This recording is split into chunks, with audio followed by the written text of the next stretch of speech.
Conor McGregor will only return for a stadium-sized event. That's a fascinating claim. And where do you suppose it came from? Conor McGregor wouldn't know what that was like. Well, and maybe he watched WrestleMania. They did box one time in a stadium. It was in Dallas. Manny Pacquiao was the headline. But just save that thought. Because Conor just brought this out today. Pac-Man did that many years ago. The walk was so long they had to loop. It was like 3 songs together. It was such a long walk. I remember watching it from a production standpoint going, this is terrible. Just from a production standpoint, like if the walk is so long that you can't do it in 3 or 4 or 5, whatever song is, choose a different song. Anyway.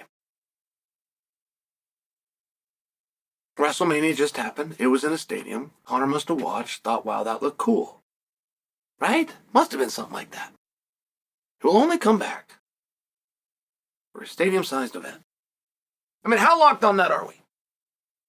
If I want to promote that and I go get a stadium, can I have him?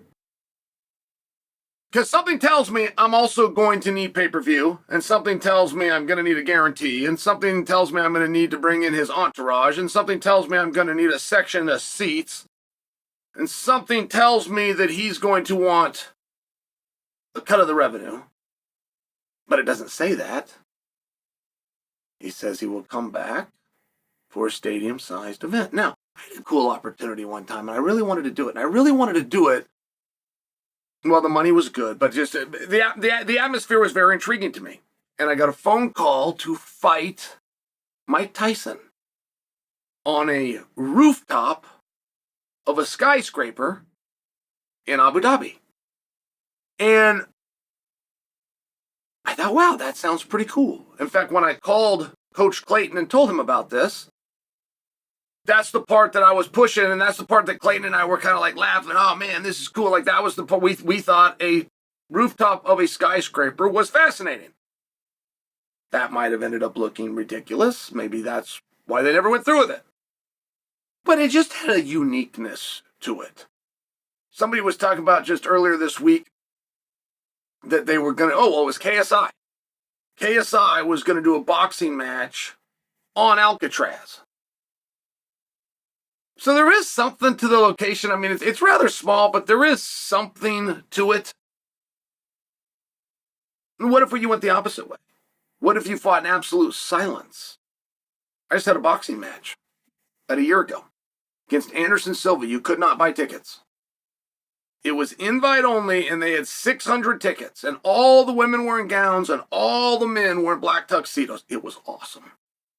It was such a scene, man. This thing was awesome, but that was the approach they went with, and I will tell you, for my team and for my family, and the way that this was being produced and promoted, and it being so unique and something that really hadn't been done before, that was intriguing. But I'm just wondering, what if I did that with Conor?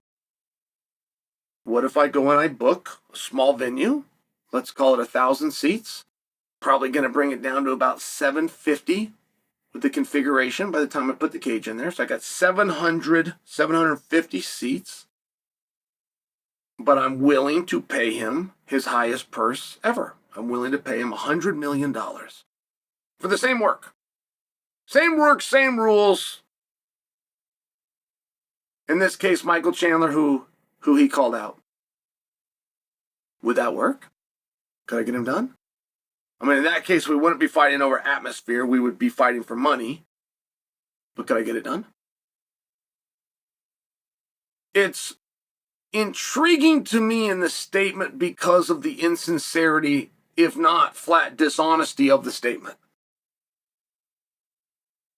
I will come back. I have unfinished business with Michael Chandler. Well, let me stop you right there. You and Chandler don't have any business. I mean, if we're to be real fair, you did a season of The Ultimate Fighter that's ratings were so bad, they had to bring in Daniel Cormier and I to try to revive the whole story. If we're going to tell the truth about things that are public that can be traced, You and Chandler have never done business together. You did real bad business the one time you did business. So to make believe you have unfinished business, that would be record-setting, though. There has never been a main event in UFC history that would have more losses from both sides going into it. That's not a joke. That's not an attempt to be mean. I enjoy both those guys, Michael Chandler and Conor McGregor. I'm actually a supporter and I would like to see him fight. But you would be setting records in very strange directions with the idea that you're going to do that in front of the largest audience ever. And I just don't believe it. I don't believe if we booked that size of a venue, that would get a guy to come to the table. The same guy who pulled out of a press conference in his hometown because of a discolored pinky toe, which may or may not have been broken and may or may not have even belonged to him. Unfinished business with Michael Chandler. I know Michael Chandler. I am friends with Michael Chandler. You have no business with Michael Chandler. Just so we're clear. I know Michael Chandler. I am friends with Michael Chandler. The piece of business known as The Ultimate Fighter that you did with Michael Chandler bombed. That's the truth. And now you want to get a stadium against the same opponent that you had a contract for and didn't show up because your PR team said it was better to have a discolored pinky toe than to tell them you're in rehab. I gotta tell you, to look at the statement, I don't believe it.